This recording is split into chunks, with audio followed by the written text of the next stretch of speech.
Hi friends, welcome to సౌస్ kitchen and my family వ్లాగ్స్లో ఈరోజు సెకండ్ డే అనమాట మసూరి ట్రిప్లో.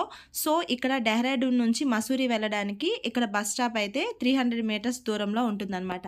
సో వాకబుల్ డిస్టెన్సే కాబట్టి ఇంకా వెళ్ళిన తర్వాత ఇక్కడ మనం బస్సు ఏదైతే కనిపిస్తుందో ఆ బస్కి 80 రూపీస్ ఛార్జ్ చేస్తారు. ఇంకా టికెట్స్ తీసుకునే దగ్గర చాలా లైన్ ఉంటుందన్నమాట. లోపల అనేది బస్సులో టికెట్స్ అనేవి ఇవ్వరు. ఇంకా ఆపోజిట్లోనే మనం వెహికల్స్ ఏవైనా బుక్ చేసుకోవాలి అనుకుంటే అక్కడ వెహికల్ అనేది బుక్ చేసుకోవచ్చు. పర్ హెడ్ వచ్చి 400 పడుతుంది. లేదు మేము ఫ్యామిలీ సింగిల్గా వెళ్తాము అనుకుంటే 2000 ఒక ఫ్యామిలీకి అయితే పడుతుందన్నమాట క్యాబ్కి.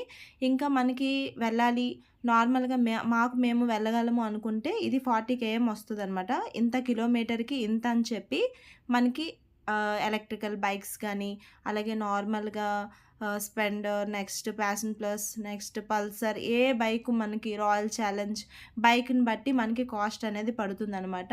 ఇంత కిలోమీటర్కి ఇంతని చెప్పి వేస్తారనమాట.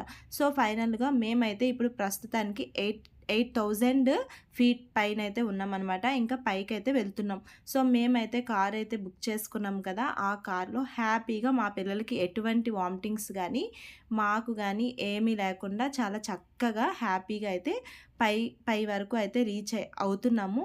ఇంకా దారిలో అయితే ఇగో ఇలా బైక్ మీద వెళ్ళిన వాళ్ళు, సైకిల్ మీద వెళ్ళిన వాళ్ళు కూడా ఉంటారనమాట. 1 అవర్ జర్నీలో మనం వెళ్ళిపోవచ్చు. లేదు అనుకుంటే ట్రాఫిక్ ఏదైనా ఉంటే 1.5 అవర్ పడుతుందన్నమాట. చూసారు కదా, ఈ విధంగా మసూరి వెళ్ళే దారిలో అయితే ఉంటుందన్నమాట.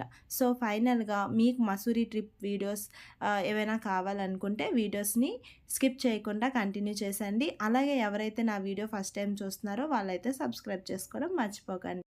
అలాగే 1 అవర్ పట్టిందనమాట మసూరికి అయితే వచ్చేసాము.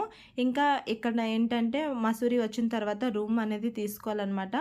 ఇంకా అక్కడ ఎలా ఉంటాయి ఏంటి అనేది మీతో షేర్ చేసుకుంటాను. అలాగే వీడియోనైతే స్కిప్ చేయకుండా మసూరి వీడియోస్ని ఫాలో అయిపోండి. Bye, thank you all.